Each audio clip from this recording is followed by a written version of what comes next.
What does this session hold? In this session, we will discuss how skilled labor recruitment can become a cornerstone for India and Germany relations. And this playoff will address the role of both government and private sector in training and what is the future of skills development in an increasingly technological world. Take a look at this.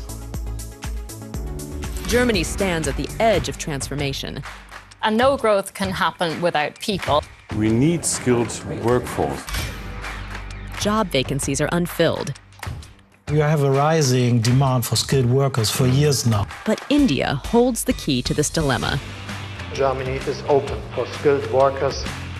With opportunities waiting to be seized. The German government is drafting new plans to smooth the entry process for foreign skilled workers. 1 million young professionals enter India's workforce every month. Skilled workers from abroad are a perfect addition. India has the talent, and Germany has the demand. We need nurses in Germany. We need IT specialists. We need helping hands. We want to establish a win-win-win situation. In India, a skilled workforce is ready to answer that call. More companies are now looking abroad. Highly qualified workers will be able to bring family members to Germany. आज हमने skilling और vocational education में मिलकर काम करने का निर्णय लिया है. A stronger Germany, powered by Indian talent. The playoff begins. So, ladies and gentlemen, let's invite our panel for this playoff. Dr. Florian Stegmann, who's the Minister of State and head of the State Chancellery at Baden-Württemberg. We also have with us Jonas, Marggraf, MD at Fintiba. Can I please also request on stage Mr. Mark Michaelis? He's the head of Business Development India at Barmer Insurance. Ajit Isaac, Chairman at Quess Corp. And Pankaj Bansal, founder of PeopleStrong. Please put your hands together. And moderating, the referee for this playoff is Razaul Hassan Lashkar. He is the foreign editor at Hindustan Times. Over to you.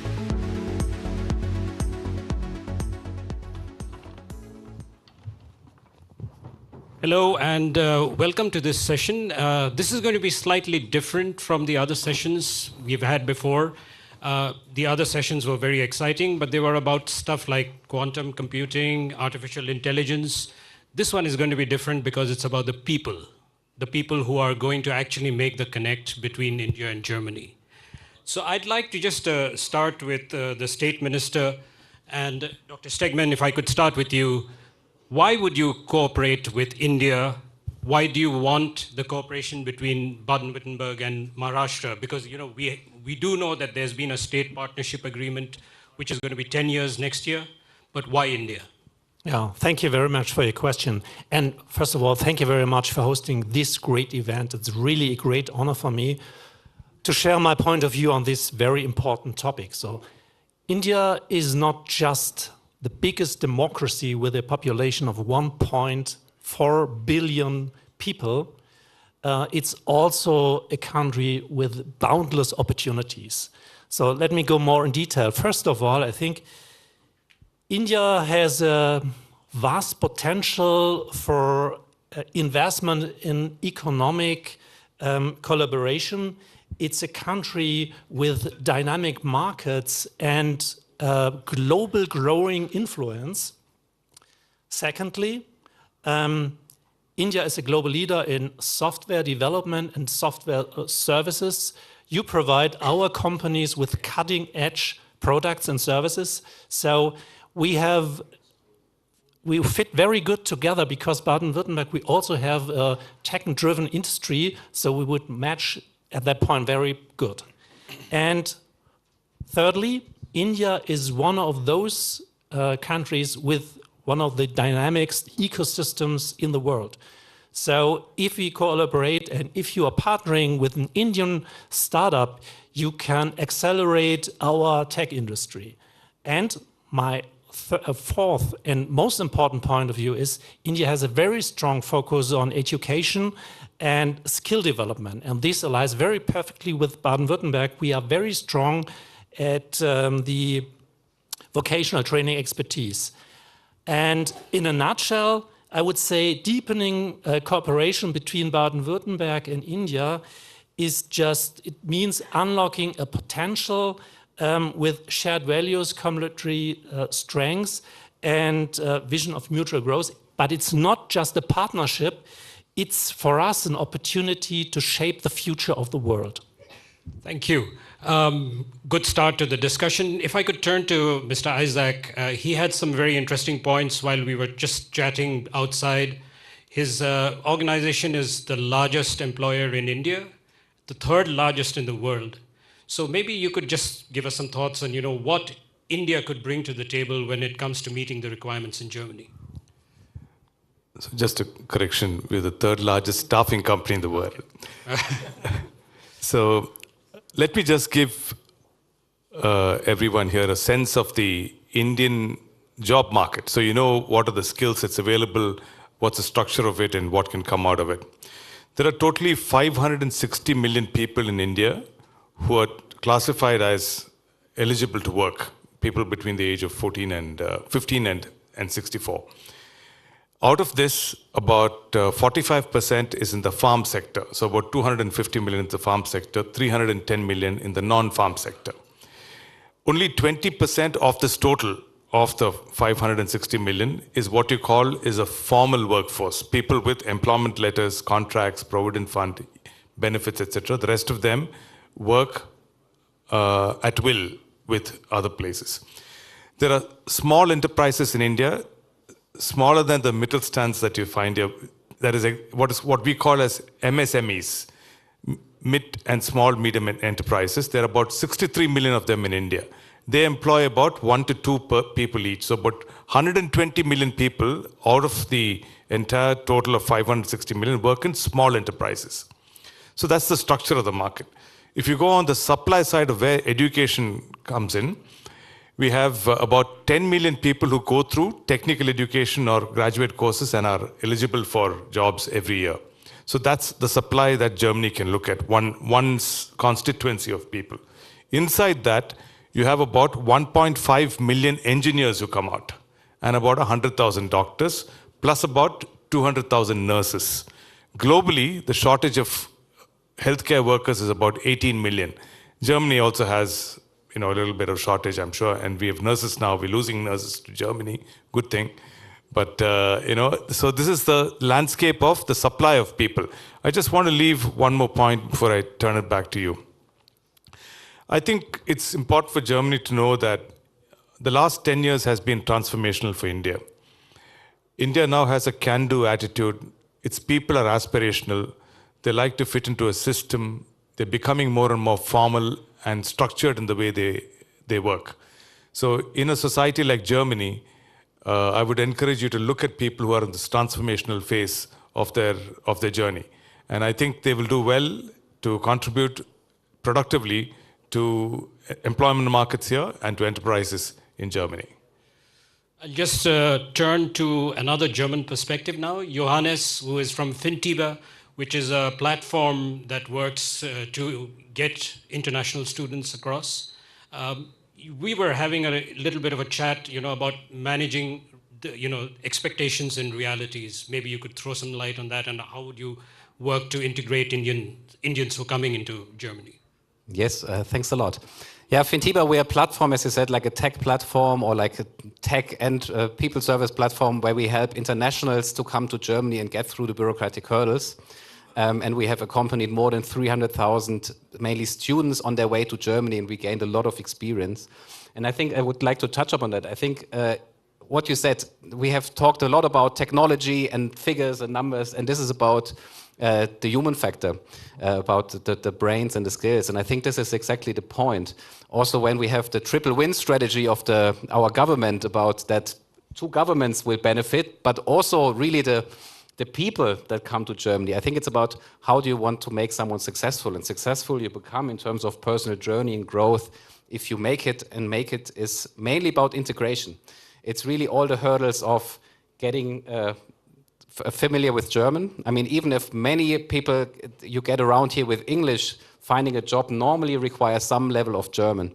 You need to integrate into the German society to be successful. And I think this is one of the key factors to to make that. And that's also why we think, of course, we extended the groups of people that come here of skilled labor from like blue collar and white collar. But especially students are a very interesting target group because we have like a complete ecosystem that fosters that integration. I mean, we have universities with a lot of programs. They help with integration weekends or integration weeks to language courses that are more or less for free during university is a big difference to also finding then jobs. And in the end, it's about a career, about a long-term life, and how do you make that successful. And I think this is an interesting fact about Germany, that Germany is OECD leader in terms of keeping internationals in Germany after the graduation. So after 5 years, we still have 2/3 of international graduates and also Indian graduates still in Germany. After 10 years, it's still over 40%. And I think this is something we need to support as much as possible from the whole way, from recruiting people in India to really think about who has the good chances to come here until doing it in Germany, because a failure on the way is very painful. We know that in India, a lot of families collect money to make that way, to pay for like the way to Germany. And if you then, I don't know, end up in the wrong university or in a place where you will not maybe to make it with your education or vocational training, then it's very hurtful for everyone. So I think integration is the key, and we try to do everything also with Fintiba to smooth that. Pankaj, I'm going to come to you from PeopleStrong. You've obviously looked at not just Germany, but other countries. What would you say makes Germany possibly more interesting than, say, a destination like Australia for an Indian? Which other country can host a football ground for a conference and a discussion on skill, right? So that's one simple reason. And thank you, Barun, for getting us together. Thank you, Sri, for getting me here. Just delighted to be on the panel. My take is as follows. So we are discussing 1.4 billion people of India. It doesn't matter. What matters is that the world needs 1 billion people over the next 2 decades, right? And where will that billion people will come? 25%, if not more, 250 million people are going to come from India. Now, the problem at home in India is that we have done a lot. We have the right UPI systems, which is payments. We have many examples. We have identification. We now have an opportunity to create a skill ecosystem. And what I like about the new world of skills, that it's genderless. Skill has no gender, right? Jobs have gender. They want men or women. But skill has no gender. When you get people to Germany, you're not going to look at gender. You want skilled people. So I think India cannot consume the workforce that we have, the numbers that Ajit mentioned, can never be consumed in India. So we need countries and partnerships like Germany. So I think that's the best bet we have with government coming along. Secondly, I'm not betting on government only. Government, of course, is doing a phenomenal job in this case. But I always bet on category building entrepreneurs. In India, if you look at, you'll be surprised that the internships for class 11 and 12, there are companies which are helping students to get internships across the globe. So we have that opportunity. India's #1 management institute. Since independence, we had one, Raza, you know, Indian Institute of Management. Last year, it was dethroned. And a new institute, which is 5 years old, called Masters Union, is #1. Why? Because it says textbooks on the side will provide the skills which are required by the corporations. #2, India's mass institutions are always known as like Amity and many other brands which have done a good thing. But there, Sunstone kind of companies have come up. So I think skill is the future, Raza. Mark, if I could come to you, you have an aging population in Germany. And India is a country which has a demographic bulge. How good a fit is it? It's a huge fit, In India, there's a really young, skilled population, and we need those people here in Germany to, help us here keeping going our way, but we can also offer them a huge opportunity to work here in Germany, to build a new life here. And I work for Barmer, a health insurance company. And basically what we do is we help them to integrate here. Jonas mentioned how important integration is. And we as a healthcare company want to help the people to integrate here where health is no matter of concern, because we want to make the health insurance system as accessible as possible for them so that they can focus on working here, on living here with their families and support the system here in Germany, the social security system. Because here in Germany, the young people pay for the old, And we have an aging population, and if we get a young, skilled population from India that works here, they are able to sustain the system, which is world-leading in its capabilities. And that's really why the Indian population coming to Germany is a huge fit, and we have to strive to build on this and keep them integrated. If I could turn to Dr. Stegmann again, the partnership between Maharashtra and Baden-Württemberg. If you could tell us about the pilot project that you have for getting skilled labor from Maharashtra, and also what can other states learn from this partnership? This partnership is going to be 10 years next year.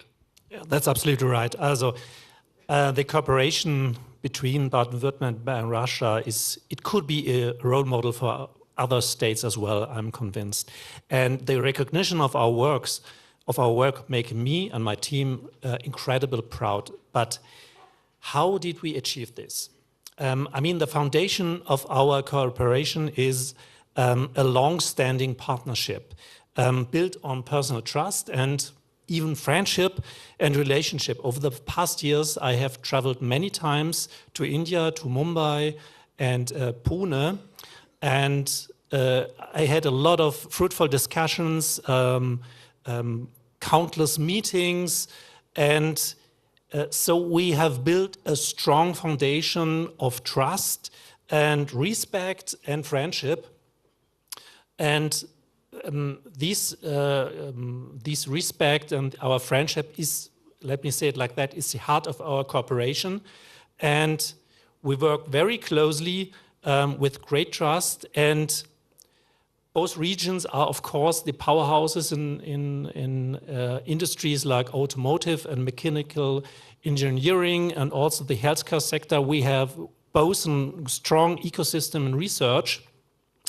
And to support this effort, we established also a cooperation office in Pune, and we have a service desk there for skilled workers. And also, I have to mention, this is really respectable because Maharashtra has active investments in German language with cooperation at the Goethe Institutes. And at the bottom line, or in a nutshell, successful partnership require regional personal meetings, exchange, a strong trust, and then it works. If I could turn to both Mr. Isaac and Pankaj, if you look back about 20 years, if an Indian was going to migrate, it was always to what we call West Asia, the Middle East. But now it's clearly different. Even if you look at remittances, it's changing. What do you think people like you who are in this field can do to, better equip someone who is coming to Europe or to Germany? Either of you, maybe. So I think, to answer you also as Dr. Stegmann, if you look at the data in 2013, since you talk of past, we had 32% Indian workforce as skilled. Data in 2024, as per India Skills Report, is almost 52%. So we have this change. Number two, the 10% jobs of India are aspirational jobs, which attract 70% of the applications. So we have this mismatch. We have a skilled workforce which is growing. We have tag data which says that aspirational jobs are not increasing. Of course, they will increase, but not to that magnitude. So now there is no option but to help those skilled workers find jobs. Therefore, Germany comes into play. What role we can play? Again, I will say we have to enable entrepreneurial ecosystems. Like we have two friends here, he's helping people to come here. We have to find that ecosystem in India, which in a structured way will go. And most pleasant thing that I want to quote, Pune you mentioned. In that India Skill Index, Pune is the #1 city. So you are at the right place. Well, I think for starters, Germany's got to play some cricket, India has got to play some football. We have to learn a sport. Indians have got to drink a bit more beer. And maybe Germany's got to learn some non-vegetarian food. So that will get the people closer. But on a more serious note, India's got about 1,700 GCCs that are set up. GCCs are global capability centers, usually backends of large corporations which do stuff like accounts payables, accounts receivables, order to cash, customer lifecycle management, product development and testing. stuff that is very essential to companies, everyday stuff of companies. So these are companies with enterprises with turnover sizes in excess of $1 billion or so. So even in the state of Baden-Württemberg, you'll find a lot of these companies which have sizes, let's say, of about $1 billion or so, who can set up micro Bosch. Bosch, for example, has already got one in India. So if you set up a GCC in India, that GCC can tie up with a few universities, and that university can have an apprenticeship program with a particular state. So use the companies that are setting up GCCs in India to tie up with universities and draw people from good universities there and get good talent from there. When you have a good brand like Bosch, Mercedes-Benz, Audi, Porsche, etc., setting up a GCC there, you will draw great talent to those brands. So what you will, by an automatic filter, is that you'll end up getting good talent out of India also. So it's not just the numbers that come in. And this second point is that, India and when you're looking for a job, you want to land up in a country where there is little or no intimidation of any type. For example, if you go to Afghanistan, it's difficult today, or somewhere else. Germany and India have always had there's a good vibe about it. That we must build on. That energy that's created out of the relationship should transform itself into more things. I think a little push, events like this, definitely give that narrative a greater sense of momentum. And it'll serve both of us if you're able to draw out more people than what you're doing right now out of India into jobs. I think the migration per annum is about 11,000 right now. It can perhaps reach 100,000 people because we have 18 million people living outside India as migrants. I think Jonas wanted to make a quick point about something. Yeah, maybe just to add, because I think it sounds so easy. We have all clear that India has all these skills and Germany needs all these people to fill the jobs. But I think what we may be missing is that Germany is not the only country who's in need of all these jobs. I think India will be the only country in the future who has really a skills surplus. And in Germany, we have to be aware that we actually compete for these skills and brains. And we have to really think about how do we create an ecosystem or like a country and a society that is open to make people feel at home and feel open to come here. And I hope that the more the Indian diaspora grows and the more ecosystems we all provide, that the easier and better this actually gets to really, next to that we have great engineering jobs, and I hope we will also have them in the future, but we need to think about how to also develop our own society into a more open society in bringing all these people into our daily lives. And if we manage to do this, then Germany will also benefit a lot, I think, here from our more open mindset, hopefully. I have a question for both the German panelists. It's clear what you said. It's becoming a more open society. I mean, the hotel we are staying in, the people at the front desk are from Afghanistan. The housekeeping in charge is a person from Nepal. So, clearly there are people coming in, not just from India. But, we've just had an election in America where we have a new president-elect who is talking about cutting off immigration. Europe is having a debate on immigration. How big a problem do you think that is, when it comes to the local society? The problem, what exactly? The problem that sort of what's happening in the States? Or in Europe also. In Europe also. At the moment, I would say we see rather that Europe is in a very positive situation because of the things that happen in the US, but also like the UK are becoming less open when it comes, for example, to students or immigration. So I think the other European countries, especially Germany, can benefit a lot. Of course, we also have discussions here because like everywhere in the world, in Germany, we have 85% of people living in rural, in cities, in urban areas, exactly. And the same problem with accommodation, like everywhere we have the same issues and how we deal with sort of people coming from abroad. But I think the better we really stress the success stories and what kind of stories the people bring with them, I think the more we make it a really open, or like a stand for our society to benefit from it. And I think then there is a lot of openness, especially when it comes to skilled labor. This is a very different story that I think we have about, asylum seeker or not legal immigration. Yeah, we are talking about skilled migration. So the people are coming here basically for work, and in my opinion, work is the best place to integrate because you get to know your colleagues, you get to know your co-workers, you are doing maybe some sports after work with them, and that's really the best way to integrate. And in my opinion, this is there's a really positive opinion on that. And therefore, like Jonas said, it's a really great opportunity for Europe to catch those people, even with the election in the US in mind, to catch that people and integrate them here into the society and really show that we are an open country for them. If I could turn to Dr. Stegmann again, you know, this is the Migration and Mobility Partnership Agreement is between India and Germany. It's almost 2 years now. But specifically your state, Baden-Württemberg, what are you doing to enhance the experience for migrant job seekers, for, say, from a country like India in your state? Thank you for your question. Baden-Württemberg is implementing a whole range of initiatives just to ensure that skilled workers from abroad, especially from India and Maharashtra, that they feel welcome and supported.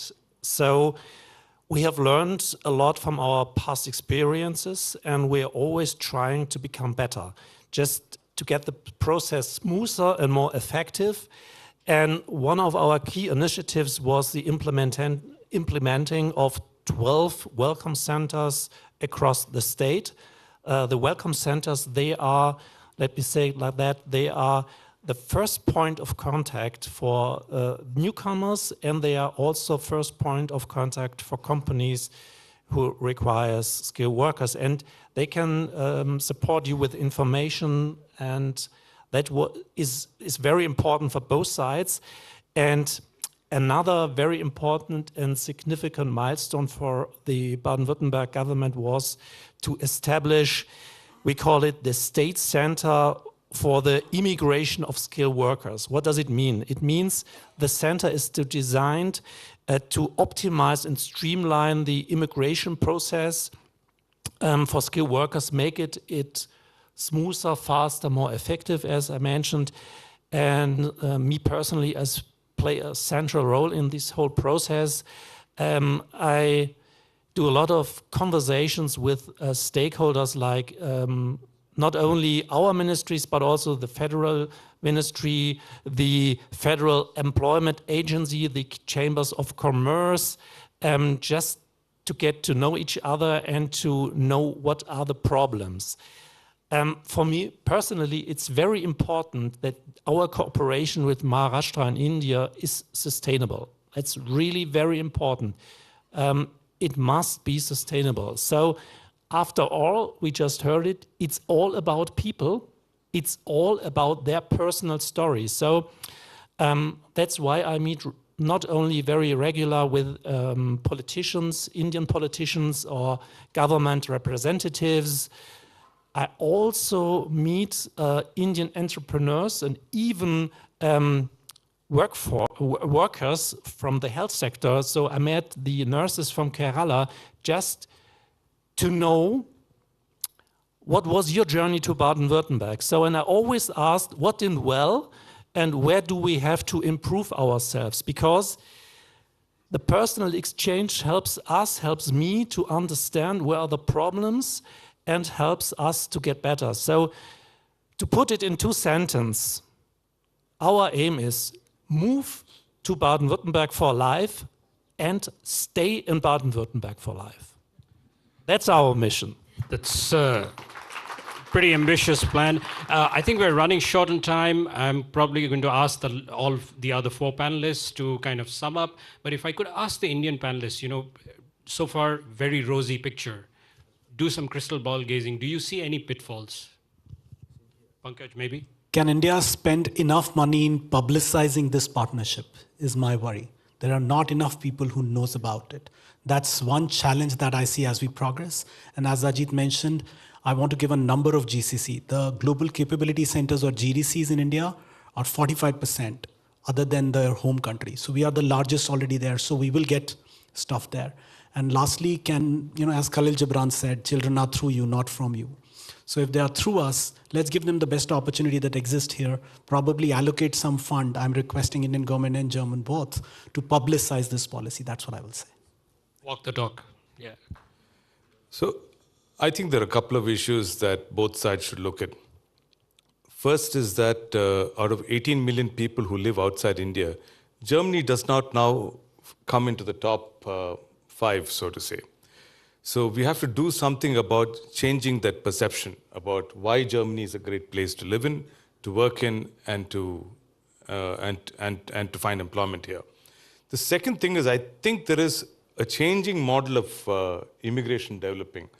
That is, you don't go and stay all your life in one country. You go to, let's say, the Middle East, go spend 30 years, 25 years of your work life, earn enough money, come back and live in India. And the same thing is also visible with nurses from Manila. There are about, I think, 10 million nurses out of Manila.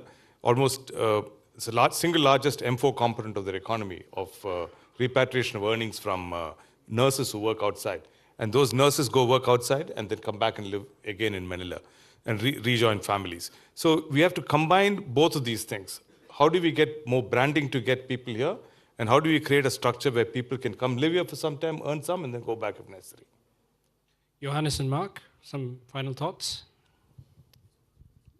On the general question? I mean, you're summing up, what do you...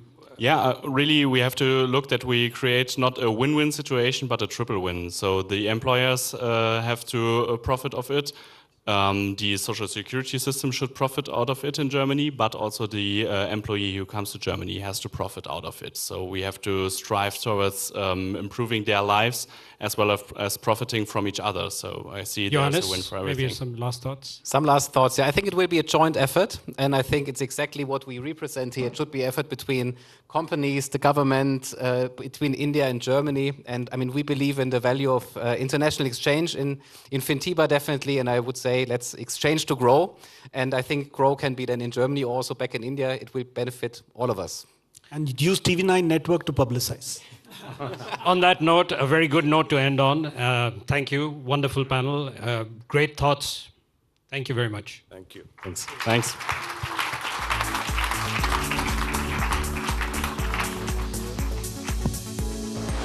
I'm going to request all the panelists to please stay on stage. Please stay on stage. Ajit, all of you, please stay on stage. Requesting Mr. Reuven Kasper and Mr. R.K. Goel. Mr. Kasper and Mr. R.K. Goel, please please request requesting you to take the stage.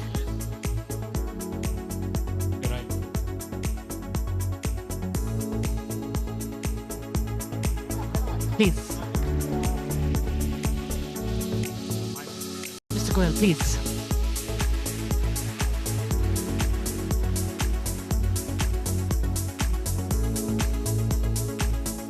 Do we also have the Indian? Yeah, Indian shawl again.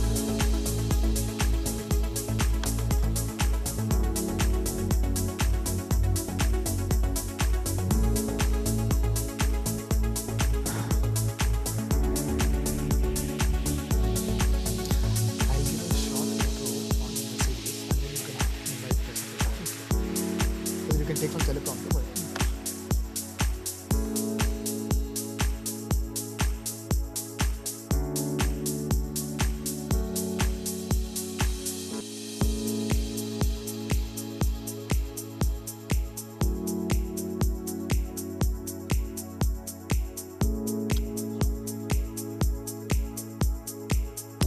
Reza, can we please invite you on stage as well for a group photo? Reza, please.